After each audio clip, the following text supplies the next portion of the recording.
Hello बच्चों, आप सभी लोगों का हमारे YouTube चैनल में स्वागत है। बच्चों, आज हम लोग पढ़ने वाले हैं केमिस्ट्री के जो चैप्टर था केमिकल रिएक्शन, उसमें आज हम पढ़ेंगे लेक्चर नंबर 2, लेक्चर 02। बच्चों, इसमें आज हम आपको बताएंगे कि किसी इक्वेशन को संतुलित यानी बैलेंस कैसे किया जाता है। तो आप लोग इस वीडियो को बहुत अच्छे से देखिएगा और ध्यानपूर्वक। इसमें हमारा जैसे पहला क्वेश्चन अगर मान लीजिए ले लिया हमने, क्वेश्चन नंबर फर्स्ट में लिया है। जैसे लिखा है कोई इक्वेशन होगा आपका N2 + H2 से मान लेते बन रहा है NH3। ये इक्वेशन आपको दिया हुआ है। आपको सबसे पहले चेक करना होगा कि क्या यह बैलेंस इक्वेशन है या नहीं। अगर यह बैलेंस इक्वेशन होगा तब तो छोड़ देंगे, अदरवाइज हम इसे बैलेंस करेंगे। ध्यान दीजिएगा कैसे होगा। हमने आपको बताया कि तीर से जो पहले होता है इसे हम लोग बोलते हैं अभिकारक, और तीर के बाद जो होता है उसे बोलते हैं प्रोडक्ट। तो बच्चों, समीकरण बैलेंस समीकरण का जो शर्त है वो ये है, पता है क्या है आपको? पीछे हमने कल बताया था आपको कि द्रव्य के अविनाशिता नियम के अकॉर्डिंग जो पदार्थ होते हैं न तो नष्ट होते हैं, न तो उनका क्रिएशन होता है, न तो बनते हैं वो। इसका मतलब अगर कोई समीकरण संतुलित समीकरण होगा तो उसके लेफ्ट हैंड साइड और राइट हैंड साइड दोनों ओर की जो परमाणुओं की जो संख्याएं होंगी वह बराबर होंगी। तो आप लोग ध्यान से देखें। अब हम लोग गिनेंगे कि लेफ़्ट साइड और राइट साइड में जो परमाणु यूज किए गए हैं इस इक्वेशन में क्या वो बराबर है। अगर वे बराबर होंगे तो समीकरण हमारा बैलेंस होगा, और अगर वो बराबर नहीं होंगे तो हम लोग बराबर करना इसे आज सीखेंगे। तो ध्यान दें, तीर से पहले हमारे पास क्या क्या है इस पूरे इक्वेशन में। अगर हम बात करें तो नाइट्रोजन और हाइड्रोजन का इस्तेमाल किया गया है। यहाँ पर भी हमारे नाइट्रोजन और हाइड्रोजन है। तो ध्यान दीजिए, यहाँ पे अगर मैं बात करूँ नाइट्रोजन की जो संख्या होती है, कोई भी परमाणु कितना होता है उसके आगे कुछ नहीं है, तो यहाँ पे आप समझिएगा कि 1 है। इसका इसके जो नीचे लिखा होगा इसमें गुणा करा के पता करते हैं कि कोई भी परमाणु कितने हैं। यहाँ पे अगर नाइट्रोजन की मैं बात करूँ तो 1 × 2 बराबर यहाँ पे 2 नाइट्रोजन है। उसी तरह यहाँ कुछ नहीं है तो 1 होगा, इसका इसमें मल्टीप्लिकेशन होगा तो आपको पता चल जाएगा कि यहाँ पे 2 हाइड्रोजन आपके प्रेजेंट हैं। आई होप कि आप समझ पाए होंगे इस बात को। तो यहाँ पे नाइट्रोजन की जो संख्या वो 2 है, यहाँ पे हाइड्रोजन की संख्या जो है वो भी 2 है। अगर मैं यहाँ की बात करूँ तो यहाँ पे इसके आगे कुछ नहीं है तो 1 होगा बच्चों। इसका गुणा देखिए, यहाँ पे n क्या है, यहाँ पे कुछ नहीं है तो 1 आप मानोगे, तो इसका गुणा यहाँ पे जो नंबर लिखे जाते हैं वो पूरी में सब में उसमें गुणा होकर पता करेंगे आप लोग। 1 का गुणा 1 में होगा तो नाइट्रोजन का मान 1 आ जाएगा, 1 का गुणा 3 में होगा तो हाइड्रोजन का मान 3 आ जाएगा। मतलब कहने का कि यहाँ पे नाइट्रोजन की जो संख्या है वो 1 और हाइड्रोजन की जो संख्या है वो 3 है। अब अगर आप देखें यहाँ से तो नाइट्रोजन और हाइड्रोजन दोनों क्या है, बैलेंस नहीं है। तो अब हम लोग बच्चों देखेंगे इसको बैलेंस करना। अगर ये बैलेंस नहीं है तो बैलेंस होगा कैसे? बैलेंस करने के लिए आप फ्री हैं, आप सिर्फ और सिर्फ एक ही काम कर सकते हैं, और वो काम है आपको किसी भी नंबर से गुणा है। किसी भी ऐसे नंबर से आप गुणा करिएगा जिससे कि क्या हो जाए, बैलेंस हो जाए। तो अगर देखें यहाँ पे नाइट्रोजन 2 है और यहाँ पे नाइट्रोजन 1। अगर मैं इसमें नाइट्रोजन में 2 से गुणा कर दूँ तो 2 1 कम कितना हो जाएगा, 2। लेकिन बच्चों क्या है कि इस नाइट्रोजन के साथ ये हाइड्रोजन क्या है, एक साथ है यहाँ पे, तो ये जो 2 का मल्टीप्लिकेशन होगा वो इसमें भी हो जाएगा। तो ओवरऑल यहाँ पे वैल्यू कितनी हो जाएगी, 6 हो जाएगी। यानी कि अगर मैं यहाँ से 2 पे मल्टीप्लिकेशन करूँगा तो नाइट्रोजन की संख्या 2 और 2 3 6 हाइड्रोजन 6 हो जाएंगे। अब आप यहाँ देखो, नाइट्रोजन तो बैलेंस है बट हाइड्रोजन यहाँ पे बैलेंस नहीं है। अगर हाइड्रोजन में मैं 3 से मल्टीप्लाई करा दूंगा तो ये 6 हो जाएगा। और अच्छी बात क्या है कि यहाँ पे नाइट्रोजन और हाइड्रोजन अलग अलग है, इसलिए ये 3 का गुणा इसमें नहीं होगा। तो यहाँ पे मैं बैलेंस करा लिख दूंगा 3। अब आप देखेंगे तो इधर भी नाइट्रोजन 2 है, यहाँ पर भी नाइट्रोजन 2 है बच्चों। यहाँ पे हाइड्रोजन 6 है और यहाँ पे हाइड्रोजन 6 है। यानी कि ये बैलेंस, ये इक्वेशन क्या होगा, अब एक बैलेंस इक्वेशन हो गया। तो इस तरह आपको किसी भी इक्वेशन को बैलेंस कराना होगा। अब हम लोग एक और इक्वेशन देखते हैं। मान लेते हैं कि आप क्वेश्चन दिया हुआ है H2 + O2 से आपका बन रहा है वाटर H2O। ध्यान दें, मान लेते हैं कि हाइड्रोजन और ऑक्सीजन को मिलाने से जल का मूल बन रहा है। अब यहाँ पे देखें आप लोग, तो यहाँ पे हाइड्रोजन और ऑक्सीजन इस पूरे सिस्टम में यूज किए गए हैं। तो हाइड्रोजन की संख्या अभिकारक की ओर 2 और ऑक्सीजन की संख्या भी 2 है। बट यहाँ पे अगर मैं हाइड्रोजन की बात करूँ तो यहाँ पे कुछ नहीं होगा, तो 1 का गुणा 2 में करेंगे तो हाइड्रोजन 2, और 1 का गुणा यहाँ पे 1 में करेंगे तो ऑक्सीजन हो जाएगा 1। यानी कि अगर मैं बात करूँ तो हाइड्रोजन तो बैलेंस है बट ऑक्सीजन यहाँ पे बैलेंस नहीं है। ऑक्सीजन को बैलेंस करने के लिए बच्चों यहाँ पे हमको 2 से मल्टीप्लाई कराना होगा, बट क्या है कि ऑक्सीजन और हाइड्रोजन दोनों एक साथ यहाँ पे, इसलिए ये 2 का मल्टीप्लिकेशन इसमें भी हो जाएगा। तो ये हो जाएगा 4 और ये हो जाएगा 2।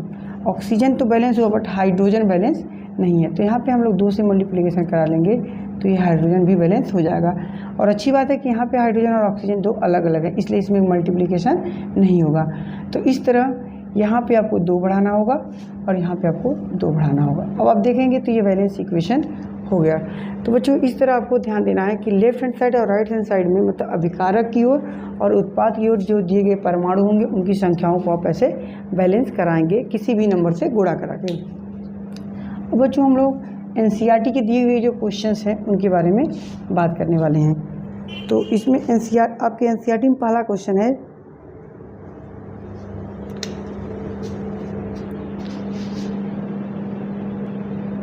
तो बच्चों ये हमारे एनसीईआरटी के क्वेश्चंस हैं, इनको अब हम लोग सॉल्व करेंगे एक एक करके। तो पहला क्वेश्चन आप देखें ध्यान से। क्वेश्चन कह रहा है कि HNO3 प्लस CA क्वेश्चन में OH ट्वाइस, तीर का चिन्ह, CA क्वेश्चन में NO3 का ट्वाइस और प्लस H2O। बच्चों जो ऐसे क्वेश्चन में होते हैं यहाँ जो नीचे 2 लिखा जाता है उसे ट्वाइस, तीन के लिए थ्राइस, ऐसे शब्दों को पढ़ा जाता है। तो ध्यान देंगे पहले वाले को। अब हम इसको सॉल्व करेंगे। तो इसमें पहला हमारा जो है वह है आपका HNO3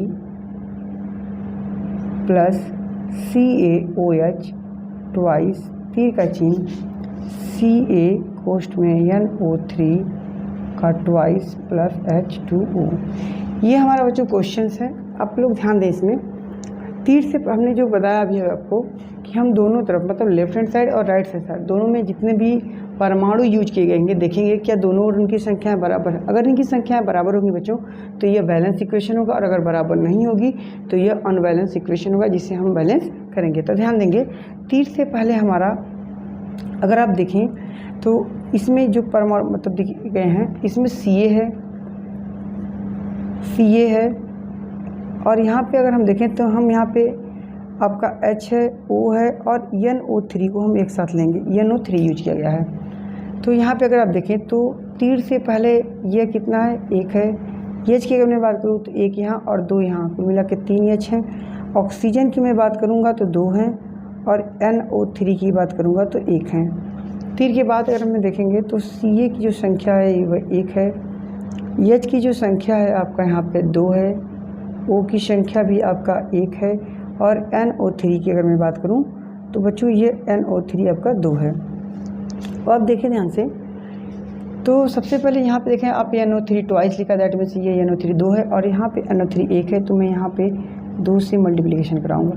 इस 2 का मल्टीप्लिकेशन से NO3 तो 2 हो जाएगा बट साथ साथ H भी आपका कितना हो जाएगा, 2 हो जाएगा। अब आप देखें यहाँ पे बच्चों 2 H यहाँ पे और 2 H यहाँ पे, मतलब कुल मिला के 4 H हो गए और यहाँ पे 2 O हो गया। तो यहाँ पे अगर मैं देखें तो मैं यहाँ पे अगर मैं 2 से मल्टीप्लाई करा दूंगा तो 2 दूनी 4 H हो जाएंगे और 2 ऑक्सीजन हो जाएंगे। अब यहाँ पे CA का अब देखेंगे तो ये इक्वेशन हमारा क्या हो गया है, वैलेंस इक्वेशन हो गया है। NO3 में हमने 2 से गुणा कराया जिसकी वजह से देखिए बच्चों अब इसमें क्या होगा, हमने क्या किया आपसे देख लीजिए, फिर से हम इसको बता देते हैं। हमने देखा NO3 2 बार है, यहाँ पे NO3 1 बार है, इसलिए हमने यहाँ पे 2 से मल्टीप्लाई करा दिया। जब हम इसका 2 से गुणा कराएंगे तो इस NO3 तो 2 होगा, इस साथ साथ ये हाइड्रोजन भी आपके 2 मोल हो जाएंगे। तो 2 हाइड्रोजन यहाँ पे है और 2 हाइड्रोजन यहाँ पे है, इसका मतलब टोटल हाइड्रोजन की संख्या 4 हो गई। ऑक्सीजन यहाँ पे 2 है, यानी कि अगर मैं यहाँ पे 2 बढ़ा दूंगा तो नंबर ऑफ़ हाइड्रोजन 4 और नंबर ऑफ़ ऑक्सीजन 2 हो जाएंगे। CA 1 है यहाँ पे CA, यानी यह बैलेंस इक्वेशन हो जाएगा। अब मैं बात करूँगा दूसरे वाले के लिए। दूसरा लिखा है कि NaOH प्लस H2SO4 तीर का चिन्ह बन रहा है आपका Na2SO4 प्लस H2O। बच्चों दूसरे वाले क्वेश्चन में अगर आप देखें तो अगर आप यहाँ देखें तो SO4 यहाँ पे 1 है, यहाँ पे SO4 1 है, सही है। चलिए Na यहाँ पे 1 है, यहाँ पे Na 2 लिखा हुआ है, तो मैं पहले यहाँ 2 बढ़ाऊँगा जिससे Na 2 होगा। अब इस 2 को लिखने से ऑक्सीजन 2 हो जाएंगे और हाइड्रोजन भी 2 हो जाएंगे। तो अगर आप देखें यहाँ पे तो हाइड्रोजन 2 मॉलिक्यूल हाइड्रोजन के यहाँ और 2 यहाँ, 4 हाइड्रोजन हो गए, यहाँ पे 2 ऑक्सीजन हो गए। इसका मतलब मैं यहाँ पे 2 बढ़ा दूंगा तो 2 दूनी 4 हाइड्रोजन और 2 ऑक्सीजन हो जाएंगे। अब ये इक्वेशन क्या हो जाएगा, आपका बैलेंस हो जाएगा। अब मैं बात करूंगा तीसरे इक्वेशन पे। अगर आपका NaCl प्लस AgNO3 तीसरे मतलब AgCl, अगर आप देखो यहाँ पे मॉलिक्यूल Na एक है, यहाँ पे Na एक है, ठीक है, NO3 एक है, NO3 एक है, सही है, Ag एक है, Ag एक है, सही है, Cl एक है, यानी कि ये इक्वेशन जो थर्ड है ये ऑलरेडी बैलेंस इक्वेशन है। अब बच्चों हमारा लास्ट वाला जो है ये हमारा क्या है कि होमवर्क है, इसे आप लोग करके बताएंगे कि आपको बैलेंस इक्वेशन करना आया या नहीं। कमेंट बॉक्स में आप ज़रूर लिखें कि आपको इस वीडियो से कोई फ़ायदा हुआ या नहीं। धन्यवाद।